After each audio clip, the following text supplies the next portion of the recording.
Oh, hey everyone. I was just reading this documentary book I got about Superman. I also have one about Batman, but now, believe it or not, as you can see here, I'm dressed up as Superman with blue jeans. And normally I don't always dress up as Batman because most of the time when it comes to superhero, I always dress up as Batman, 'cause I am the Knight, the Dark Knight. But when it comes to superheroes, I have to give credit where credit is due. So therefore, as Superman just for this occasion. So, I mean, honestly, every time when you ask somebody who's your favorite superhero, and people who doesn't read comic books or watch any superhero movies or shows, the only superhero that comes to mind is always Superman. Because Superman is our country's American icon. I mean, Superman is our national treasure. And of course, he's been known throughout all over the world. I mean, if you go to England, you go to Canada, you go to Mexico, or go to Japan, everybody knows Superman. But I think it's time to tell you about its history and the comic that started it all. I mean, heck, did you guys know that they're celebrating Superman's 80th anniversary of Superman? And this is how they celebrate it. By making this brand new comic book called Action Comic number 1000. Celebrating the 80th anniversary, and this one has 80th page, so it has more than one story in this comic. This one is how they celebrated the 80th anniversary of Superman.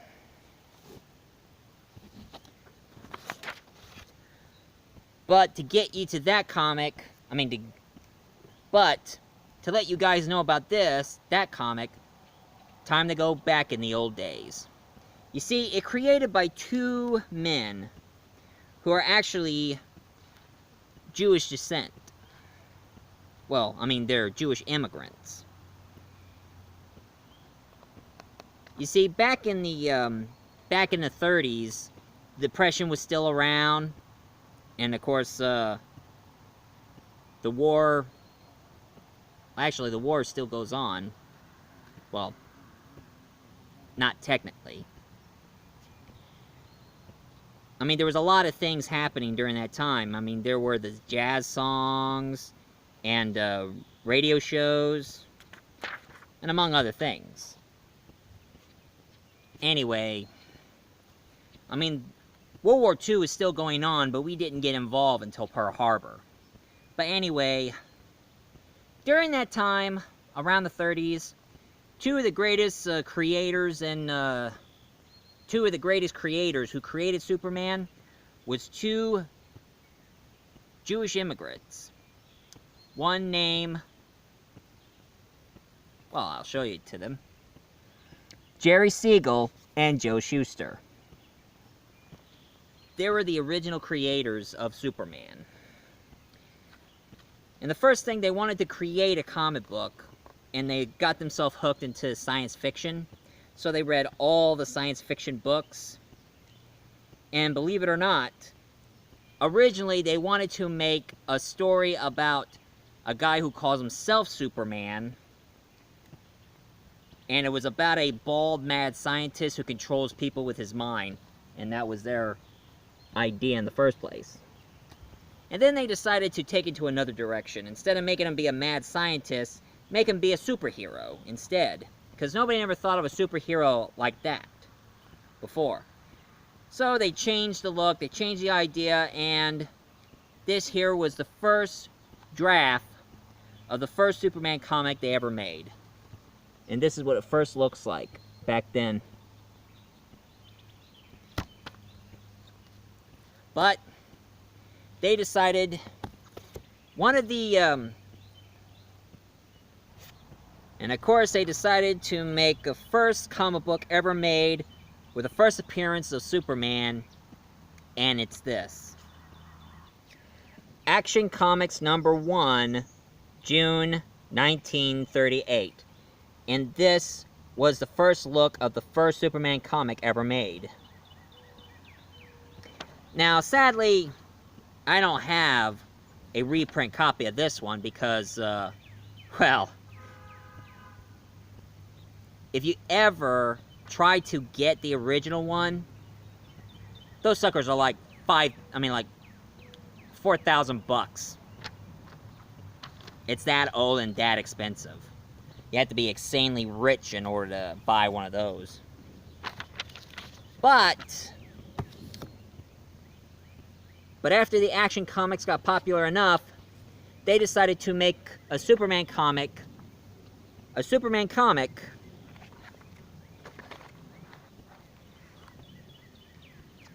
with its own logo. So this here I have is a reprint copy here of the first Superman ever made.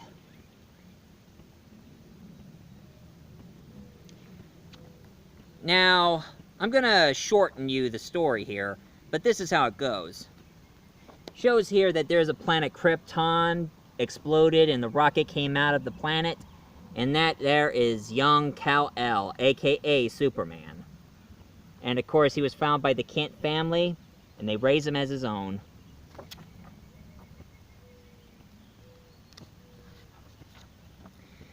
And then when he became a teenager, he started discovering his powers.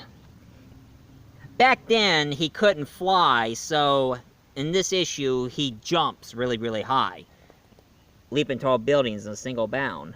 And he lifted up a car, became faster than a locomotion. And of course, invincibility, the needle couldn't pierce his skin. And after the Kent's parents passed away, he decided to dub the costume and became Superman. And then he disguised himself as a mild-mannered reporter named Clark Kent from the Daily Star instead of the Daily Planet. Yeah, they had to change a lot of names.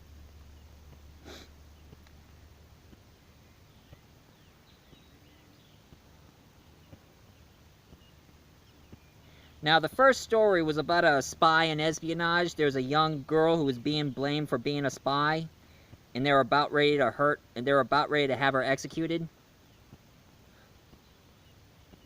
No, actually, there was about a guy who got arrested, and people were about ready to create a vigilante-style justice on him by having him executed, but they decided to put him on jail for a time being. And what Superman did is he went all the way to the governor's house to give him a plea bargain.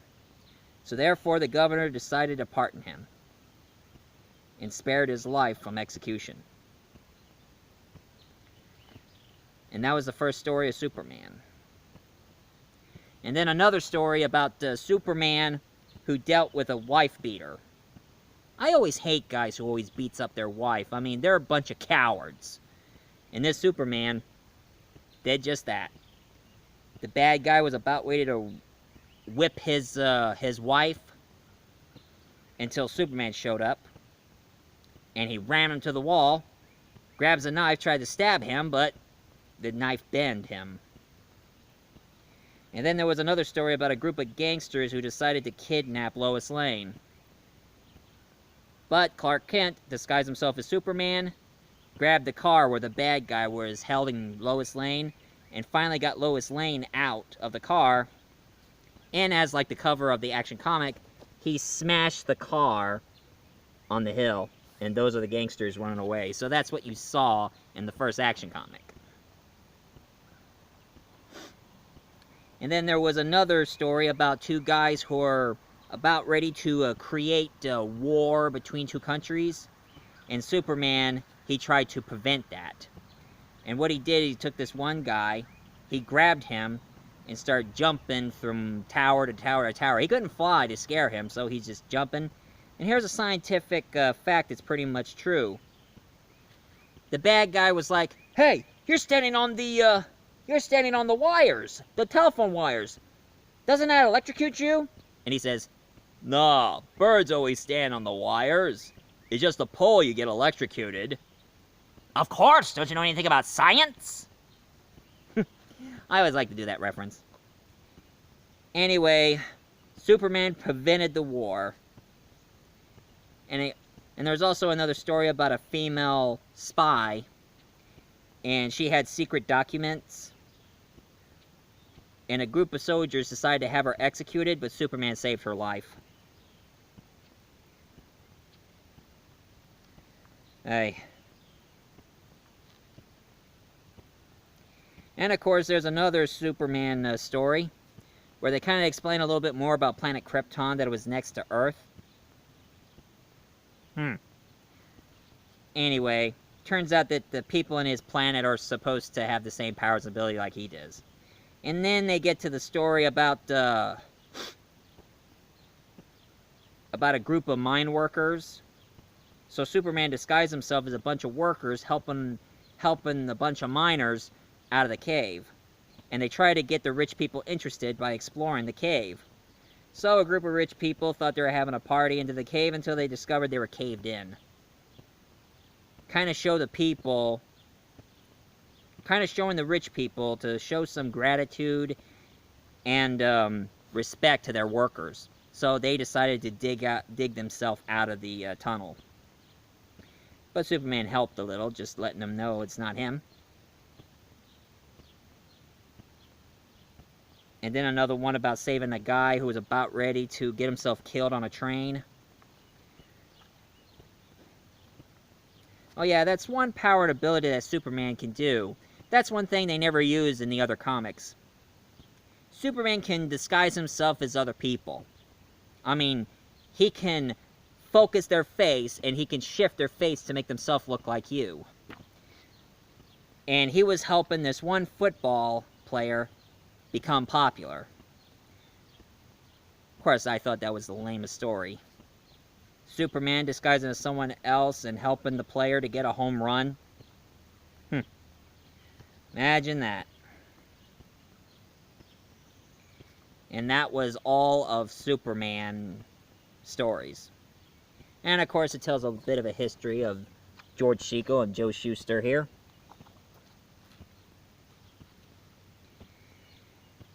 And it was the Action comic and this comic, it made Superman famous as he is. And Superman got popular enough that one author goes by the name of George Lothar, who decided to write his first novel of Superman called The Adventures of Superman. Sure, there's got to be a reprint about it somewhere.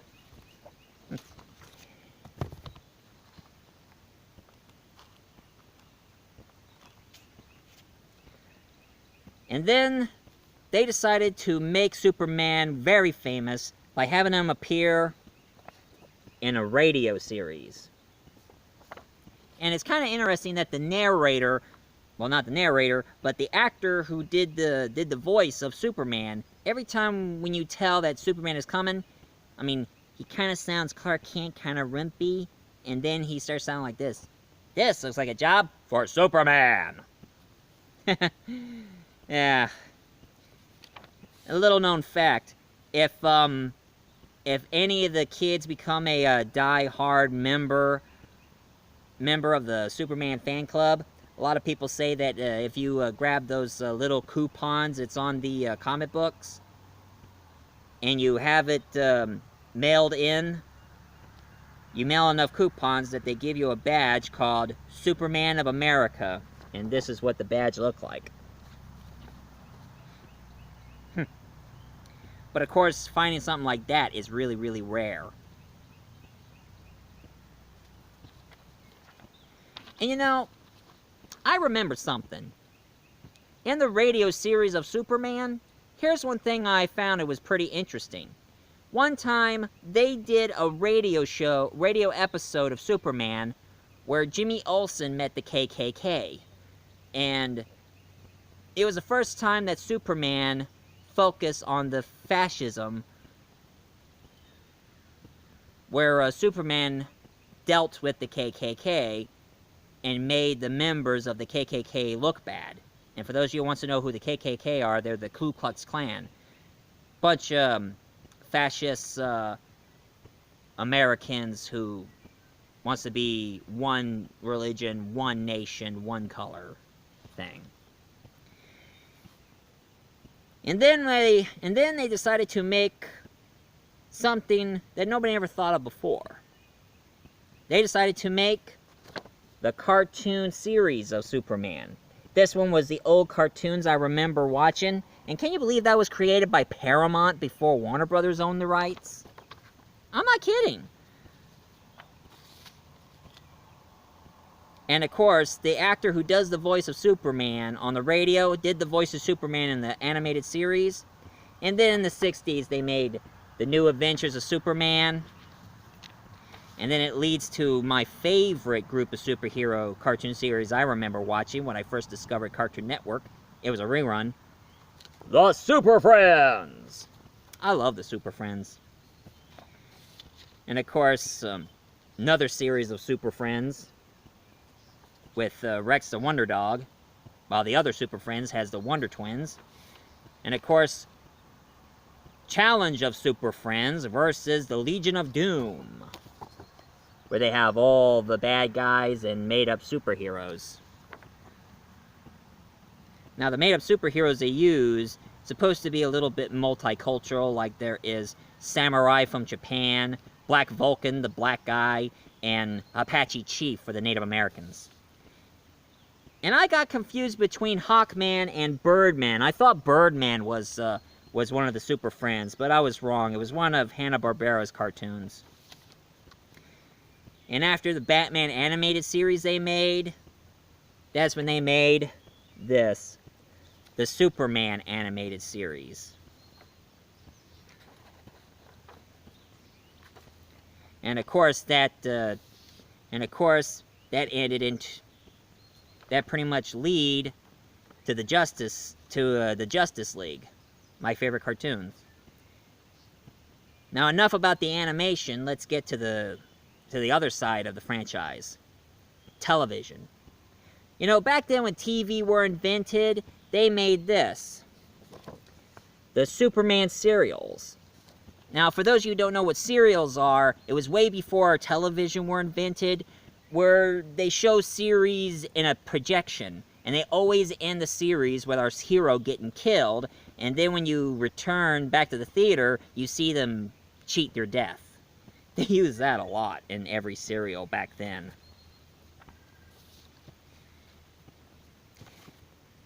And then, that's when they decided to make a TV, when the TVs finally was invented, they decided to make this TV series of Superman starring the legendary George Reeves. But it first started with the Superman and the Mole Men, a movie about fascism. There was a group of rednecks who were judging the mole people because they're odd, and they're trying to kill them because of their appearance, even though Superman tries to tell them that they're radioactive. Hurt them, they would pollute our world. So what he's trying to do, and what Superman's trying to do, is trying to put them back to their world, underground. And then after that, there's the TV series, until the last time he played Superman was in I Love Lucy. And if any of you want to know about the George Reeves story, watch this one, Hollywoodland, starring Ben Affleck playing George Reeves. It's the most shocking thing ever made. And then that's when the big motion picture started, when they decided to make this movie, Superman the movie, starring another late great Christopher Reeve. Wait a second. George Reeve? Christopher Reeve? Does anybody besides me see the pattern? Huh. Anyway. The first Superman movie became a huge success. They decided to make a sequel where he battles against General Zod. Kneel before Zod, son of Jor-El! Yeah. And then they started getting ridiculous when they made Superman 3, starring Richard Pryor. And then they made the most ridiculous one of all, Superman 4, Quest for Peace. And then currently they made this other sequel, which it shouldn't be a sequel, it should be another remake. Since they made Batman Begin, they decided to make another Superman sequel called Superman Return, which was a big disappointment. And they said that they were planning to make another Batman movie with Tim Burton as directing. And guess who they... And it was called Superman Live. And it's about Superman died and he comes back and he's battling against Brainiac. And here's a picture of the actor they were casting for the role of Superman. Nicolas Cage, yeah! That's right! I play Superman because I'm a big fan! And it's awesome! But sadly, I never had a chance to play him, so I just named my son Kal-El Cage! No, seriously, look him up. He has a son named Kal-El Cage. I mean, I'm a huge Batman fan, but there's no way I don't want to name my son Bruce Wayne Grimm. Or name my daughter Selena Kyle Grimm. And if anybody wants to know about what happened to Superman Live, Kevin Smith did a documentary.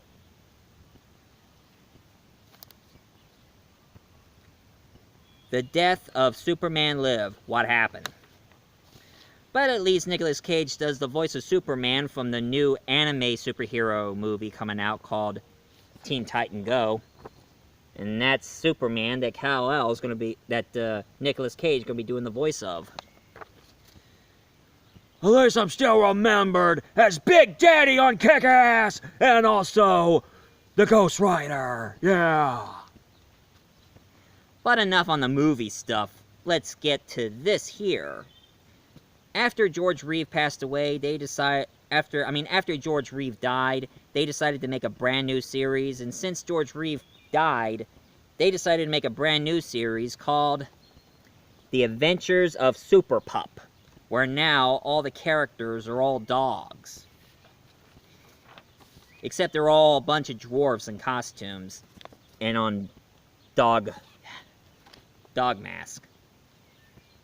Isn't there a super dog? Oh yeah, Crypto. I almost forgot about him. Imagine that. And of course they made a serial of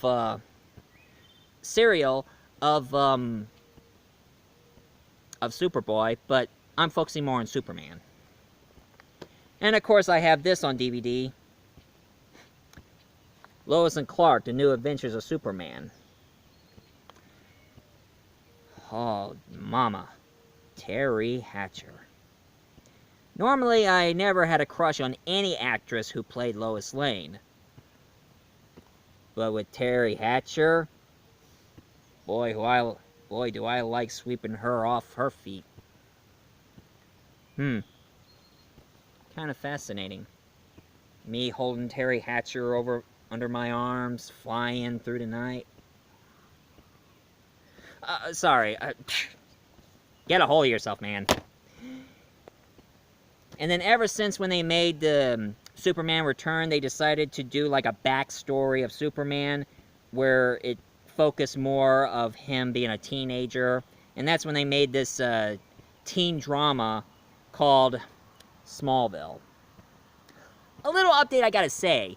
Since I heard now they're gonna make this series, they're making this series called the Krypton, where it's supposed to take place before Krypton gets destroyed. I mean, isn't Smallville enough? They had to do a series about his planet before it destroys? But enough about those series. I got something here I would like to say. Now, here's a little interesting fact here. During World War II, where we got involved, well, before we got involved, and Adolf Hitler starts taking over, George Siegel and Joe Shuster decided to do a bit of a short comic on Look magazine. And here it is, ladies and gentlemen. This is from Look magazine. It tells a story of Superman going to Adolf Hitler's place, grabbing him by the collar, flying all the way to Russia, pick up Joseph Stalin, and then flew him over the country and put him in the Supreme Court where Adolf Hitler and Joseph Stalin will be trialed. Now, it was this comic from the Look magazine that made one of the Nazis calling Superman a Jew. He ain't lying, I mean, but of course he can't be farther from the truth because the creators of Superman was George Siegel and Joe Shuster, and they're Jews themselves, so no biggie. And of course, when they were intended for kids, they decided to make this comic book, Superboy, where it tells a story about Smallville. Oh yeah. And then here comes the tragedy in 1992. Believe it or not. This time I'm going to be telling you about the death of Superman. Back in 1992, the sales of Superman was dropping and they weren't getting anybody's attention. So they have decided to do an issue where Superman is not all that tough, where he meets a brand new villain who calls himself Doomsday.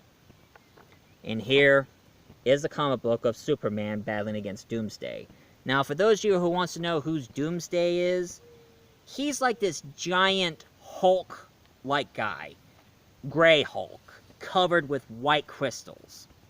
He is the most unstoppable killing machine, and he doesn't care about anybody who he tramples. And of course, after Superman fatally battling against Doomsday, Superman collapsed from exhaustion. And this is the issue where it showed the death of Superman. I mean, heck, it shocked everybody. They were releasing a trading card of Superman and the issue where he died. And they also had this black thing around their arm with a Superman logo on it. It was like they were preparing a funeral. But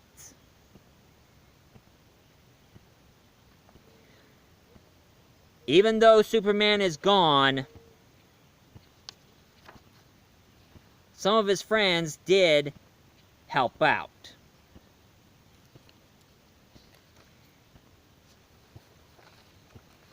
You see, he had friends who decided to pick up where Superman left off, and there were a couple of characters who gets involved.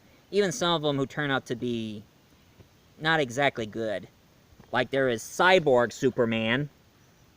He was actually an alien from another planet who had some kind of illness. Now he's starting to turn into a skeleton. So he launches himself with technology and made himself look like Superman. So therefore he calls himself Cyborg Superman. But the most better heroes here is, of course, Steel. Does he remind you of something? Yeah, that's right. This is the same Steel that they made that movie starring Shaquille O'Neal. And my better way to explain to you who S.H.I.E.L.D. is... S.H.I.E.L.D. is like, Steel. Who Steel is, he's a black guy who's good with mechanics. And Superman inspired him to become a superhero, so he made himself a suit of armor with a red cape and a sledgehammer. Think of him as Iron Man with a sledgehammer. Hammer time.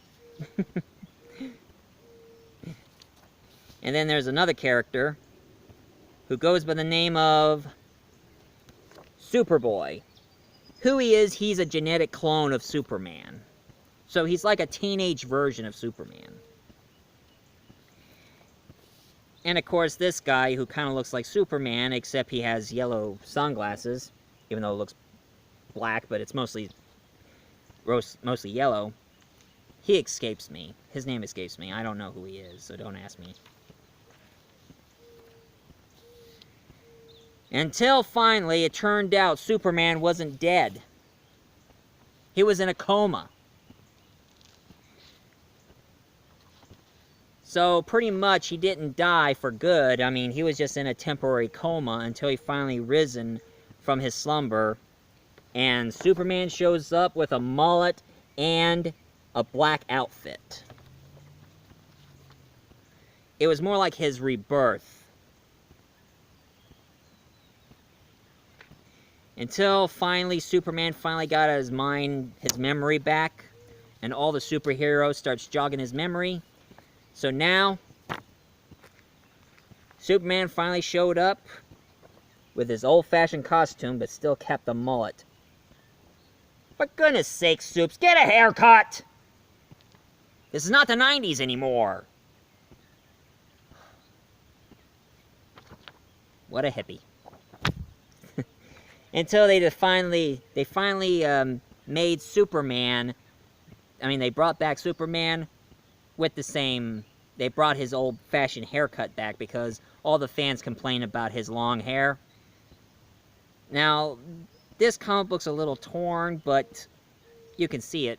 This is the first comic book issue where Superman finally appeared with short hair, and it's called Superman for the Animals. Now, this one doesn't focus on Superman. It focuses about a group of kids. But this one kid, he's a futuristic serial killer because he kills animals for fun. And our main character, he knows what he's doing is wrong. So, he decided to go against him. It's a good story. Look it up. And then they decided to make All-Star Superman.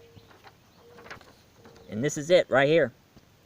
Now I don't have the comic book, but I do have the animated movie about it, where it's supposed to take place where it's in the future, where now Superman, he discovered that he is dying. Because he's being up in the sun so much because, well, he's solar powered. The sun gives him his power.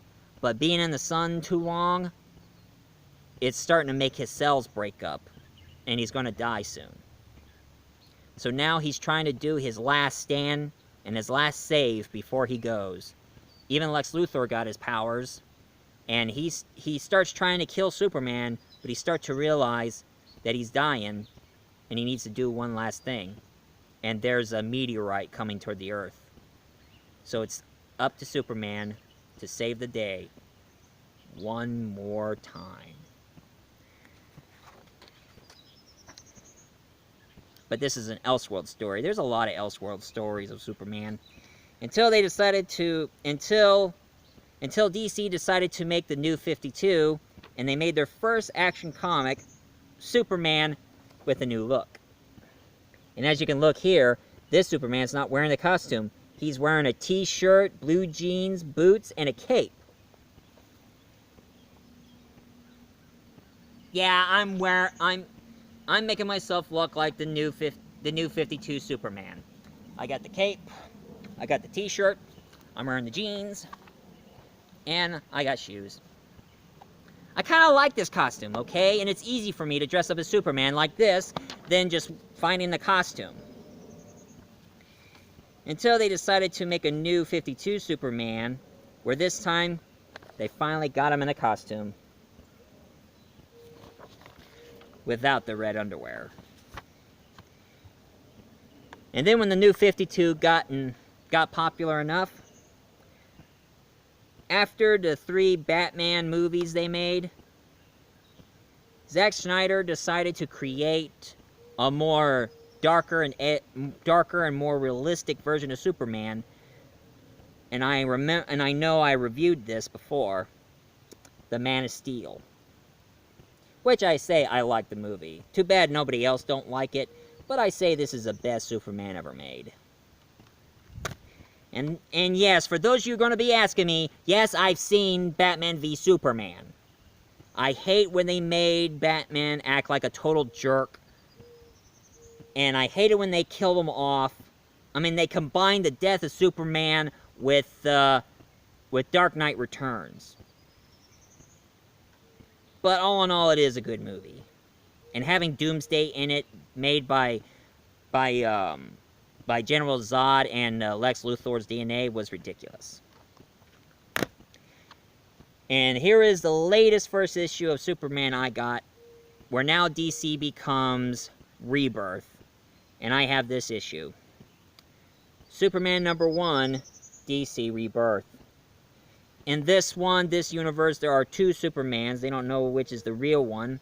One is saving Metropolis, while the other one has a son, and he's living happily in Kansas with his wife, Lois Lane, and his son. That's Lois Lane, and that's his son. You know, out of all the comic books and all the different versions of Superman, we always got to remember about the one Superman that started it all. This Superman right here. Yeah, this is a statue of the Golden Age Superman I got. It was a pretty neat statue, so...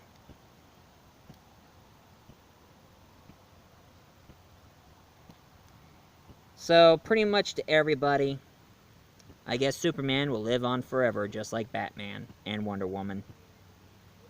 So, any of you who likes this review of the Superman, the history of Superman, please leave a comment down below, hit like and subscribe, and look up the Action Comics number 1000. As for me, the town needs me. Up, and away!